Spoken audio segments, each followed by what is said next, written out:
बिस्मिल्लाहिर्रहमानिर्रहीम। अस्सलाम वालेकुम नाज़रीन, आप यूट्यूब चैनल देख रहे हैं। मैं इमरान खान हूँ। डोनाल्ड ट्रंप का जंगबंदी के हवाले से एक मरतबा फिर बयान आ गया। एक तो डोनाल्ड ट्रंप ने नाकाबंदी की है और नाकाबंदी के ऊपर उन्होंने बहुत खर्चा भी किया है, बड़े ज़बरदस्त इंतजाम किए हैं। लेकिन चाइना के जहाज़ों को कैसे रोकेंगे? जो ताकतवर ममालिक है उनके जहाज़ों को, बहरी जहाज़ों को कैसे रोकेंगे? क्या ईरान के साथ दोबारा एक फुल फ्लैज जंग में जाएंगे? ये सवालात अपनी जगह पे मौजूद हैं। अमेरिका के पास बहुत सारे ऑप्शंस हैं और उन्होंने सारे ऑप्शंस खुले रखे हुए हैं। अगर उन्हें दुनिया की सपोर्ट मिलती है या कोई बड़ी कामयाबी मिलने की उम्मीद पैदा होती है या कोई वॉर ट्रॉफी उनके हाथ में लगती है, जैसा कि यूरेनियम उनके हाथ लग जाए, तो ऐसे काम के लिए वो रिस्क ले सकते हैं। या इस जंग को लंबा लेकर जाना हो तो वो दूर रह के जंग लड़ना चाहेंगे, वो मजीद नुकसान अपना करवाना नहीं चाहेंगे। बहरहाल डोनाल्ड ट्रंप ने जो कहा, जो उम्मीद जाहिर की, वो एक सहाफ़ी के साथ डोनाल्ड ट्रंप की बातचीत में सामने आई है। डोनाल्ड ट्रंप ने कहा जी कि ईरान के साथ हमारी बातचीत चल रही है और अगले 2 दिन बहुत इंपॉर्टेंट है। और जो सहाफ़ी जिन्होंने बात की डोनाल्ड ट्रंप से, उन्हें डोनाल्ड ट्रंप ने कहा कि वहाँ पे आपको रुकना चाहिए पाकिस्तान में। अभी ये सहाफ़ी पाकिस्तान में, इन्होंने डोनाल्ड ट्रंप से रब्ता किया कि हो सकता है कि अगले 1-2 दिन में कोई और डेवलपमेंट हो जाए, लिहाजा आपको वहाँ पे पाकिस्तान में रुकना चाहिए। और हम मज़ीद, हमारा झुकाव है ईरान की तरफ बातचीत में और ये मुमकिन है कि आपको वहाँ रुकना चाहिए, क्योंकि ईरान भी चाहता है कि बातचीत हो जाए। और साथ में उन्होंने कहा इसकी एक बड़ी वजह यह है कि field marshal is doing a great job. यानी Donald Trump field marshal Asim Munir से बहुत खुश हैं और वो ये कह रहे हैं कि field marshal is doing great job, तो आपको वहाँ रुकना चाहिए, 2 दिन में कोई डेवलपमेंट हो सकती है। अमेरिका को एक मरतबा फिर फेस सेविंग के लिए पाकिस्तान की ज़रूरत पड़ी है, क्योंकि हुकूमत जो अमरीकी है उसने जो काम डाला है डोनाल्ड ट्रंप के कहने पे, उसका कोई इम्पैक्ट आया नहीं है। मैं आपको बताता हूं कि इन्होंने कितना खर्चा किया है यहाँ पे एक ब्लॉकेज लगाने के लिए। अमरीकी नाकाबंदी में कुछ 10,000 मरीन्स इस्तेमाल हुए हैं, यानी 10,000 अमरीकी फ़ौजी हैं जो नाकाबंदी के लिए इस्तेमाल हो रहे हैं। 100 से ज़ायद अमरीकी लड़ाका तैयारे, एक तैयारा बरदार बड़ा बहरी बेड़ा जो है वो इस्तेमाल हो रहा है और 12 से ज़ायद जंगी बहरी जहाज़ इस सारे ऑपरेशन में हिस्सा ले रहे हैं, जिस ऑपरेशन के ज़रिए से आबने हुरमज़ के बैरूनी सतहों पे अमेरिका एक ब्लॉकेज लगा रहा है। सैटेलाइट से भी मुआवनत ले रहे हैं, जबकि ड्रोन्स की बड़ी तादाद भी वहाँ पे मौजूद है। तो ये डोनाल्ड ट्रंप का तरीक़ाकार है, जिसमें डोनाल्ड ट्रंप ये चाहता है कि वो अपनी नाकाबंदी को कामयाब बनाए। लेकिन क्या ये नाकाबंदी कामयाब हो रही है? मुबैना इतलात के मुताबिक चाइना का एक बहरी जहाज़ गुजर गया वहाँ से, ऑयल टैंकर, और अमेरिका कुछ नहीं कर पाया। 2 जहाज़ जो हैं वो ईरान से मज़ीद रवाना हुए। अब उनके बारे में अभी तक कोई इतला नहीं आई कि अमेरिका कुछ कर पाता है या नहीं कर पाता। लेकिन ऐसा लगता है कि पाकिस्तान के अंदर ही शायद दोबारा मुज़ाकरात होंगे। हो सकता है वेन्यू तब्दील हो जाए, हो सकता है कि दोबारा मुज़ाकरात पाकिस्तान के अंदर ही हों। अगले 1 से 2 दिन में कोई ना कोई डेवलपमेंट होगी, क्योंकि अमेरिका को जब भी फेस सेविंग की ज़रूरत पड़ेगी तो वो इस खित्ते में पाकिस्तान को इस्तेमाल करेगा, क्योंकि पाकिस्तान के ईरान के साथ ताल्लुकात बचे हुए हैं। और वो ताल्लुकात इसलिए बचे हुए हैं कि पाकिस्तान ने अमेरिका को अपने अड्डे नहीं दिए। अगर खुदा न खास्ता इमरान खान साहब एब्सोल्युटली नॉट ना कहते और अमेरिका के पास पाकिस्तान के अड्डे होते, तो मेरी बात याद रखिएगा, आज सिचुएशन बिल्कुल मुख्तलिफ होती। तो थैंक्स टू इमरान खान जिसने अड्डे नहीं दिए, और आज पाकिस्तान एक न्यूट्रल कैपेसिटी में अमेरिका और ईरान के बीच में एक मुज़ाकरात करवाने की कोशिश कर सकता है। बहरहाल पाकिस्तान कितनी फेस सेविंग दे सकता है अमेरिका को, पहले भी पाकिस्तान ने पूरी कोशिश की है। ऐसा लगता है 1-2 दिन में दोबारा से पाकिस्तान में फिर मेला शेला लगेगा और फिर खबरें पाकिस्तान के अंदर से निकलेंगी। उम्मीद की जा सकती है कि कोई अच्छी सेंस प्रिवेल करे और अमेरिका और ईरान किसी ऐसे नतीजे में पहुंचे जिसके ज़रिए से जंग बंद हो जाए। लेकिन अमेरिका के जो माली मफादात हैं वो इतने बड़े हैं कि आप कुछ भी यकीन से कह नहीं सकते। मशरिक़ वस्ता में कुछ ना कुछ ऐसा अलार्मिंग ज़रूर हो रहा है या कुछ ऐसा बहुत बड़ा होने जा रहा है जिसकी तैयारियां हो रही हैं। और ये इंटरनेशनल मीडिया और कुछ जो इमेजेस हैं वो ये रिपोर्ट कर रहे हैं। कल के दिन में अमेरिकी एयरफोर्स का एक बहुत बड़ा एयरलिफ्ट ऑपरेशन हुआ है यहाँ खलीजी ममालिक पे, और ये रूटीन की कार्रवाई नहीं लगती। ये ऐसा लगता है कि बहुत बड़े पैमाने के ऊपर यहाँ पे अमेरिका के अंदर आमदरफ्त चल रही है अमेरिकी एयरफोर्स की, और उसमें कोई एयरलिफ्ट ऑपरेशन चल रहा है। अब देखें कौन सी चीज़ें लाई जा रही हैं, कौन सी चीज़ें ले जाई जा रही हैं। तो मशरिक़ वस्ता में जो चीज़ें हो रही हैं उस पर रशिया का एक स्टेटमेंट आया। रूसी सलामती कौंसिल का कहना है कि अमेरिका और इसराइल मुज़ाकरात को ईरान के खिलाफ ज़मीनी ऑपरेशन की तैयारी के लिए इस्तेमाल कर सकते हैं। और एक एजेंसी के मुताबिक अमेरिका खित्ते में अपनी फ़ौजी मौजूदगी में इजाफा कर रहा है। 82वीं एयरबोर्न डिवीज़न के दस्तों के साथ साथ एक और असॉल्ट ज़मीनी और बहरी हमला करने वाली और एक फ़ोर्स है वो, और तैयारा बरदार बहरी बेड़ों की जंगी ग्रुप तनाज़े वाले इलाके में भेजे जा रहे हैं। यानी वो कह रहे हैं इस तनाज़े वाले इलाके में बहुत सारे अमरीकी हथियार, उनके बेड़े, उनके फ़ौजी और लड़ाइयों में हिस्सा लेने वाले मुख्तलिफ हथियार वो वहाँ पे पहुँचाए जा रहे हैं। पैगाम में कहा गया कि इनके बहरा अरब में पहुँचने का मुतवक्के वक्त बिल्कुल करीब है, बिल्कुल वही है जब 2 हफ्तों की जंगबंदी ख़त्म हो रही है। यानी ये रूसी सलामती कौंसल ने इसके ऊपर इशारा दिया और उन्होंने कहा कि अमरीकी हथियार और अमेरिका की बहुत सारी चीज़ें मशरिक़ वस्ता में पहुंच रही हैं। और साथ ही साथ मैंने आपको बताया कि कुछ इमेजेस भी सामने आए हैं और सैटेलाइट के ज़रिए से भी ये चीज़ें क्लियर हुई हैं कि मशरिक़ वस्ता में एक्टिविटीज़ तेज़ हुई हैं। और ये भी रशिया की जानिब से दावा किया गया, रूसी सलामती कौंसल की जानिब से जो दावा किया गया वो ये है कि 2 हफ्तों की डेडलाइन जिस वक्त ख़त्म हो रही होगी उस वक्त अमरीकी हथियार और साजो सामान फ़ौजियों समेत बहुत बड़ी तादाद में मशरिक़ वस्ता में पहुंच जाएगा। ये एक बड़ा खेल हो सकता है जिसकी बारे में ख़बरदार किया है रशिया ने, यानी रूस का ये दावा है। अब देखते हैं कि होता क्या है। चाइना ने एक नया कानून मंजूर कर लिया है क्योंकि चाइना को इस बात का आइडिया हो गया कि हालात उस तरह के नहीं हैं जिस तरह के पहले थे। चाइना ने जो नया कानून पास किया उसके मुताबिक किसी भी मुल्क ने चीन के माशी मफादात या शहरियों के खिलाफ इकदाम किए तो चीन जवाबी कार्रवाई करेगा। चीन के वज़ीर आज़म ली कीयांग ने खुद मुख्तारी, सलामती और माशी मफादात के तहफ़्फ़ुज़ के लिए नए कानून पर दस्तखत भी कर दिए हैं। चीन के सरकारी मीडिया के मुताबिक 20 शिक्कों पर मुश्तमिल नया कानून फौरी तौर पर नाफजुल अमल हो गया है। इस कानून के तहत किसी भी मुल्क ने चीन की माशी मफादात, शहरियों या इदारों के खिलाफ इकदाम किए तो चीन जवाबी कार्रवाई करेगा। अब आप यहाँ से अंदाज़ा कर लेना कि जब चाइना के जहाज़ गैर महफूज होंगे या उनके ऑयल टैंकर्स गैर महफूज होंगे तो ये उनकी मईशत के ऊपर एक अटैक है। और चीन ने कैटेगोरिकली कहा कि खुद मुख्तारी, सलामती और माशी मफादात का तहफ़्फ़ुज़, अगर यहाँ पे कोई पंगा होगा या हमारे शहरियों के साथ कुछ किया गया तो इस नए कानून के मुताबिक हम फौरी तौर पे इकदाम करेंगे। अब 20 शिक्के हैं इस कानून की और चाइना ने बड़ी जल्दी में या उजलत में आप कहें इस कानून को पास सिर्फ इसलिए किया है ताकि मुस्तकबिल करीब में अगर कोई प्रॉब्लम आती है, कोई बड़ा चैलेंज आता है अमेरिका की जानिब से या खित्ते में इसराइल की जानिब से, तो चाइना वो इकदाम कर सके जो वो करना चाहता है। तो उसके लिए ये कानून उन्होंने पास किया है। एक और ख़बर नाज़रीन इंटरनेशनली ख़बरों की जीनत बनी हुई है और ये खबर आई है एक बैनुल अक़वामी इदारे की जानिब से। आलमी तवानाई एजेंसी है IEA, उसके सरबराह जो हैं उन्होंने एक स्टेटमेंट दिया है। उन्होंने कहा कि अप्रैल का जो महीना है वो मार्च से कहीं ज़्यादा बदतरीन होगा। मोहतात अंदाजों के मुताबिक उन्होंने कहा जी किल्लत बढ़ती चली जाएगी। इस आलमी इदारे का अंदाज़ा यह है कि कोई भी टैंकर जब निकलता है तेल लेकर तो वो अपनी मंजिल तक कोई 1.5 माह में पहुंचता है और लड़ाई को अब 1.5 माह तकरीबन मुकम्मल हो चुका है। तो वो जो ऑयल टैंकर्स पहले से पहुंच चुके अपनी मंजिल पे उन्होंने तो किल्लत नहीं होने दी, लेकिन अब किल्लत के असरात शुरू हो जाएंगे। यानी जिन ममालिक को पेट्रोलियम मसनूआत और गैस की किल्लत का सामना ज़्यादा नहीं करना पड़ रहा था उन्हें अब इस किल्लत का ज़्यादा सामना करना पड़ेगा। और उन्होंने कहा यह तेल की किल्लत का सिर्फ एक आगाज़ है। और एक और दावा किया उन्होंने कि तारीख का सबसे बड़ा तवानाई का बहरान ये सामने आने वाला है। सस्ते तेल और गैस का दौर ख़त्म हो गया। ईरान जंग ख़त्म होने के बाद तवील अरसे तक ये दौर जारी रहेगा जिसमें सबसे बड़ा एक तवानाई का बहरान होगा। ये BBC ने भी इसको रिपोर्ट किया है। और अगर ये सूरत हाल पैदा हो जाती है तो जो तरक्की पजीर ममालिक हैं जैसे पाकिस्तान है, इंडिया है, बांग्लादेश है या खित्ते के और बहुत सारे ममालिक हैं उनके लिए बड़ी मुश्किलात पैदा हो जाएंगी। अमेरिका और उसके आसपास जो ममालिक मौजूद हैं उनके लिए इतनी मुश्किल नहीं होगी क्योंकि अमेरिका वहाँ पे बहुत बड़े पैमाने पे प्रोडक्शन कर रहा है, लेकिन आलमी सतह पे तेल की कीमतें बढ़ेंगी और इससे अमेरिका मुनाफा कमाएगा।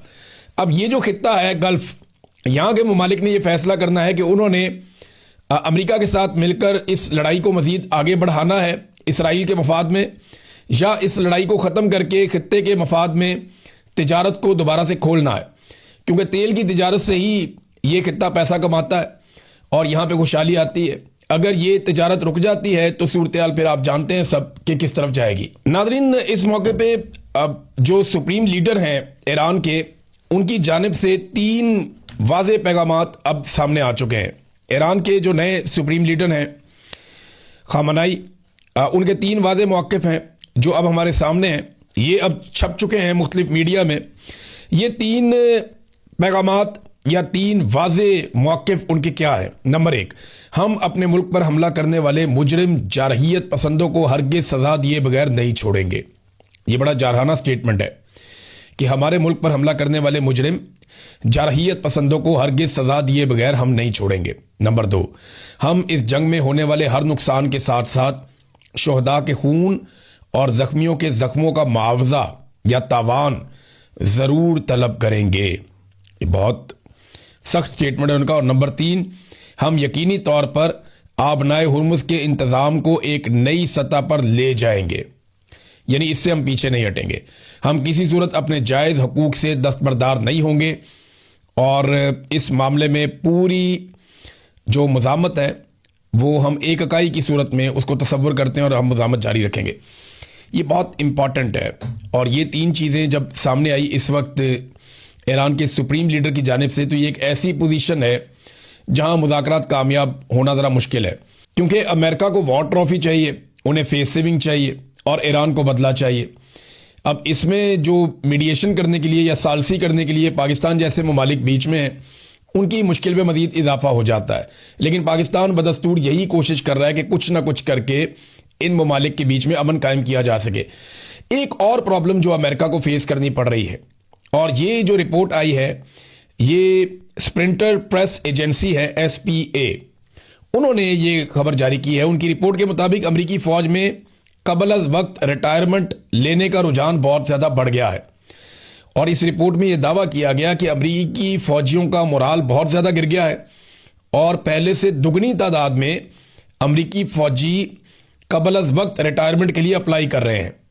यानी पहले वो जितने रिटायरमेंट के लिए अप्लाई करते थे अपनी सर्विस में, अब उससे दुगनी तादाद में वो रिटायरमेंट के लिए अप्लाई कर रहे हैं। और ये तादाद दुगनी हुई है ईरान पर हमले के बाद। और ख़ास तौर पे इसमें मिनाब स्कूल में जो बच्चों की शहादतें हुई हैं, छोटी बच्चियां, मासूम बच्चियों की जो शहादतें हुई हैं, उसकी वजह से काफ़ी एहसास नदामत है या गिल्ट है अमेरिकी फ़ौजियों में। और बड़ी तादाद में फ़ौजी ये वजह सामने रखते हुए वो रिज़ाइन कर रहे हैं, अपनी नौकरियां छोड़ने के लिए अप्लाई कर रहे हैं। ये एक नई सिचुएशन है जिसका अमेरिका को सामना करना पड़ रहा है। अब नाज़रीन, पाकिस्तान के अंदर से एक बड़ी इंपॉर्टेंट खबर है। पाकिस्तान में ये जो मौजूदा हुक्मरान है ना, तो इन्होंने बहुत बड़े बड़े दावे किए थे। इनके ये दावे मेरे सामने पड़े हुए हैं। मैं ये दावे आज फिर देख रहा था कि जनाब $100 अरब की सरमायाकारी आएगी। कभी शहबाज शरीफ बता रहे थे कि $10 अरब हम लेकर आ रहे हैं UAE से सरमायाकारी। कभी बता रहे हैं कि $22 अरब हम लेकर आ रहे हैं सऊदी अरब से सरमायाकारी। कभी बता रहे हैं कि $15 अरब या $7 अरब हम लेकर आ रहे हैं कतर से सरमायाकारी। कभी ये जफियों की तस्वीरें डाल रहे हैं, कभी ये मिलनियों की तस्वीरें डाल रहे हैं, कभी अज़रबैजान से जाके तस्वीर डालते हैं कि यहाँ से $2 अरब की सरमायाकारी आ रही है। कभी तैयब उर्दगान को मिलते हैं, कहते हैं जी यहाँ से सरमायाकारी आ रही है। कभी यूरोप में जाते हैं, जो आदमी पास से गुजरता है उसके साथ फ़ोटो बना के लगा देते हैं कि इतने $1 की सरमायाकारी आ रही है। जब ये सारा पैसा इकट्ठा किया तो ये लगभग $100 अरब बनते थे, जिसकी सरमायाकारी ये लोग पाकिस्तान में लाने के दावे कर रहे थे। ये पाकिस्तान के army chief field marshal Asim Munir ने कहा कि अमेरिका यूक्रेन से महज 400 से 500 अरब के मादनी धातों का मुआहदा करना चाहता है। पाकिस्तान ने कहा कि हमारे पास $1 खरब के ऐसे ज़खायर मौजूद हैं। अमेरिका अगर सरमायाकारी करे तो हर साल 10 से 15 अरब का फ़ायदा हासिल कर सकता है और ये सिलसिला 100 साल तक जारी रहेगा। फील्ड मार्शल आसिम मुनीर का वाशिंगटन में पाकिस्तानियों से खिताब। दोस्त ममालिक पाकिस्तान में $27 अरब का सरमायाकारी करेंगे। एहसन इकबाल। गवर्नर सिंध ने कहा जनाब कि हम ऐसी कार्रवाई डालने जा रहे हैं कि हर साल $12 अरब जो है वो हमें मिलेंगे पाकिस्तान की मईशत में। ये एक और जो लाल टोपी वाला इनका, वो ये कह रहा है कि हम एटम बम बेचेंगे, 5 बम हम बेचेंगे सऊदी अरब को, 5 बम हम बेचेंगे तुर्की को, और दोनों से 25-25 अरब हम लेंगे और हमें किसी का बाप भी नहीं रोक सकता। कहानियां सुना सुना के इन्होंने कौम को लगभग कोई $100 अरब की इन्होंने कहानी सुना दी कि ये इकट्ठा करेंगे। पाकिस्तान में आया कितना? $1 अरब भी सरमायाकारी के तौर पे पाकिस्तान में नहीं आया। अब मोहसिन नकवी ने एक स्टेटमेंट दे दिया, जो पाकिस्तान का वज़ीर दाखिला है, और इनकी जो काबिलियत है वो आसिम मुनीर के बहुत करीब होना है। आसिम मुनीर से इनके बड़े शानदार फैमिली के ताल्लुकात हैं, फैमिली रिलेशन हैं, जिनकी बुनियाद पे इनको बहुत सारे ओहदे मिले हुए हैं। तो मोहसिन नकवी साहब ने $100 अरब की कहानी सुना दी कि वो पाकिस्तान से पिछले 4 साल में निकल गए। यानी रजीम चेंज ऑपरेशन के बाद से लेकर अब तक ये तो दावा करते थे पाकिस्तान में सरमायाकारी लेकर आएंगे, उल्टा रजीम चेंज ऑपरेशन के बाद से लेकर अब तक हुआ क्या कि पाकिस्तान से सरमाया निकल गया। और पाकिस्तान के वजीर दाखिला मोहसिन नकवी ने, जो आसिम मुनीर के बहुत करीब है, उसने खुद स्टेटमेंट देते हुए ये कहा कि $100 अरब पाकिस्तान से निकल गए। और फिर ये भी कह दिया कि 2 बंदे पकड़ेंगे तो ये करेंगे और वो करेंगे और पता लग जाएगा और हम ढूंढ लेंगे, अब ये पैसा पाकिस्तान वापस लेकर आओ। तो वो लोगों को धमका भी रहे हैं, कहानी भी सुना रहे हैं। बंदे उठा उठा के तो यहां तक पाकिस्तान को पहुंचा दिया, इसको जबरी लापता करो, उसको जबरी लापता करो, वो इलेक्शन लड़ने जा रहा है उसको जबरी लापता करो, वो बलोच है वो अपने हक के लिए आवाज़ उठा रहा है उसे जबरी लापता करो, वो कबायली है वो अपना हक मांगता है, वो अपनी मादनियात में हिस्सा मांगता है, उसको जबरी तौर पे लापता करो, वो आदमी पानी मांगता है उसको जबरी तौर पे लापता करो, ये शख्स इंसाफ मांगता है, ये औरत ये मांगती है, इसको भी जबरी तौर पे। इन्होंने बंदे उठा उठा के पाकिस्तान में तबाही फेर दी है। अब ये कहते हैं ये और बंदे उठाएंगे। देखें पाकिस्तान में इन्होंने किया क्या, दावा इन्होंने किया था कि ये पाकिस्तान को आगे लेकर चलेंगे। $100 अरब की इन्वेस्टमेंट पाकिस्तान में लाने का इन्होंने दावा किया। SIFC बनाई army chief field marshal Asim Munir का विजन। $1 की पाकिस्तान में सरमायाकारी आई नहीं, कर्जे ले लेके पाकिस्तान की कमर टूट गई और पाकिस्तानी पाकिस्तान से भाग गए, पैसा भी लेकर भाग गए। $100 अरब खुद वो कह रहे हैं पाकिस्तान से बाहर चला गया 4 साल में, हम कोई पैसा पाकिस्तान में ला नहीं पाए। और जो कीमती पाकिस्तानी है वो बहुत बड़ी तादाद में पाकिस्तान छोड़ के पाकिस्तान से बाहर चले गए। यानी 34 लाख पाकिस्तानी बैरून मुल्क जा चुके हैं। ये पहले इतनी बड़ी तादाद में नहीं जाते थे। 2022 में जब रिजीम चेंज ऑपरेशन किया तो 8 लाख से ज्यादा पाकिस्तानी उसी साल निकल गए। 2023 में 8.5 लाख पाकिस्तानी निकल गए। 2024 में 7.25 लाख पाकिस्तानी निकल गए। 2025 में 7.25 लाख पाकिस्तानी निकल गए। अब 2026 में इतनी पाबंदियां इन्होंने लगाई, 25 और 26 में पाकिस्तानी अभी भी पाकिस्तान से निकलते जा रहे हैं, पाकिस्तान को छोड़ के जाना चाहते हैं। ये PMLN तबाही बहुत फेरती है। 2015 में जब इनकी हुकूमत थी ना तो 2015 में 9.5 लाख पाकिस्तानी एक साल में पाकिस्तान छोड़कर चले गए थे। 2014 में भी इनकी हुकूमत थी, 7.5 लाख पाकिस्तानी पाकिस्तान छोड़ के चले गए थे। 2016 में भी इनकी हुकूमत थी, 8.5 लाख पाकिस्तानी पाकिस्तान छोड़कर चले गए थे। 2017 में 5 लाख पाकिस्तानी पाकिस्तान छोड़कर गए जब नवाज शरीफ का बुरा वक्त शुरू हुआ। इमरान खान का दौर भी देख लेते हैं। 2018 यहां 3.5 लाख पाकिस्तानी पाकिस्तान से चले गए, 4.25 लाख लगभग। 2019 में 6 लाख से ज्यादा पाकिस्तानी पाकिस्तान छोड़कर चले गए। 2020 में 3.25 लाख पाकिस्तानी पाकिस्तान छोड़कर चले गए। 2021 में 3.25 लाख। तो तादाद कितनी कम हो गई थी उन सालों में, यानी आधी तादाद रह गई थी उन सालों में जब इमरान खान साहब की हुकूमत थी। और अब पाकिस्तानी पाकिस्तान छोड़ छोड़कर जा रहे हैं, कोई सरमायाकारी पाकिस्तान में नहीं आ रही। पाकिस्तान में ना सिर्फ ब्रेन ड्रेन हो रहा है बल्कि लोग अपना पैसा लेकर पाकिस्तान से निकलते चले जा रहे हैं, निकलते चले जा रहे हैं। जैसे लोगों का दाव लगता है लोग पैसा पाकिस्तान से बाहर निकालते हैं। कोई पाकिस्तान में पैसा लाना नहीं चाहता, ये अगवा करते हैं, मारते हैं, कुटते हैं, जलील करते हैं, लोगों के बैंक अकाउंट बंद कर देते हैं, उनकी फैमिलियों के बैंक अकाउंट बंद कर देते हैं। जिसको दिल करता है एजेंसियां उठा लेती हैं। ये भी नहीं देखते कि इस आदमी के पास पासपोर्ट किसी और मुल्क का है, उसको भी उठा लेते हैं। 4-6 दिन का रगड़ा तो ये किसी भी मुल्क के शहरी को दे देते हैं पाकिस्तान में। कई ममालिक ये कह चुके हैं जिसने जाना है पाकिस्तान में वो अपनी जिम्मेदारी में जाए पाकिस्तान में, हमारी कोई जिम्मेदारी नहीं है। एम्बेसियां मना कर देती हैं कि आप पाकिस्तान में अपनी जिम्मेदारी से जाएं, वहां एजेंसियां अगवा कर लेती हैं। 1 लीटर पेट्रोल के ऊपर इस वक्त हर पाकिस्तानी $211.26 का टैक्स दे रहा है। $211.26 का टैक्स दे रहा है हर पाकिस्तानी 1 लीटर पेट्रोल के ऊपर। और जब तक पाकिस्तान में जर्नैलों ने मिलिट्री ऑपरेशन नहीं किया था, रिजीम चेंज ऑपरेशन जो मिलिट्री ने किया था पाकिस्तान में, मिलिट्री एस्टेब्लिशमेंट ने, बेचारे फौजियों का क्या कसूर है, वो तो मुलाजिम पेशा लोग हैं, वो तो बेचारे लड़ाई वड़ाई लड़ते हैं। ये तो जर्नैलों की ख्वाहिशात होती हैं, उनकी एक्सटेंशंस होती हैं, उनके फ़ायदे उनके मफाद होते हैं, जिसके लिए ये पाकिस्तान के साथ खिलवाड़ करते हैं। तो वो जब उन्होंने ये किया था ना रिजीम चेंज ऑपरेशन, तब $150 का पेट्रोल मिलता था 1 लीटर। और आज उसी पेट्रोल पे जो आलमी मंडी में उस दौर से बहुत सस्ता है, आज सिर्फ $211.26 हम टैक्स दे रहे हैं।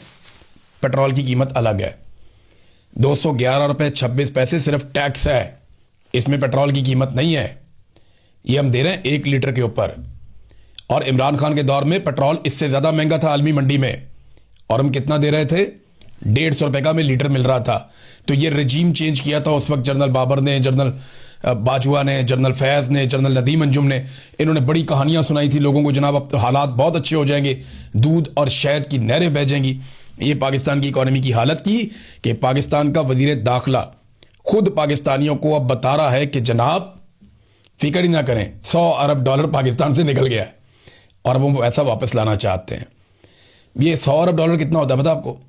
चाइना ने को 12-15 साल पाकिस्तान में पैसा लगाया, $60 अरब के आसपास लगाया, और वो पैसा उतारना किसने? पाकिस्तानियों ने उतारता है।